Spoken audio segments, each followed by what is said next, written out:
GTM star চ্যানেলের উদ্যোগে আজকের বিশেষ নিবেদন, শুভেন্দু যেখানে মানুষের ঢল সেখানে। শুনুন বিস্তারিত। নেতাদের অসত্য মিথ্যা বানানো কথা শুনতে শুনতে মানুষ যখন বীতশ্রদ্ধ, ভয়ে ভীতিতে শুধুমাত্র মুখ দেখাতে, সংখ্যা বাড়াতে তাকে যেতেই হবে বাধ্যতামূলকভাবে, ভিড় বাড়াতে, মিটিং মিছিলে,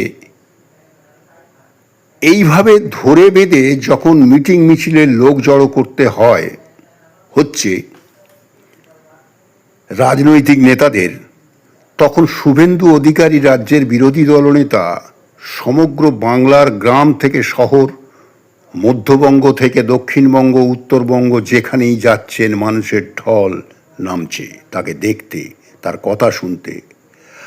আর এটা শুধু বাংলায় নয়, বাংলার বাইরে দিল্লির নির্বাচনই বলুন আর বাঙালি অধ্যুষিত অন্য রাজ্যেই বলুন, প্রার্থীর অনুরোধে শুভেন্দু অধিকারীকে সেখানে যেতেই হবে, এতটাই মানুষের প্রিয় নেতা তিনি।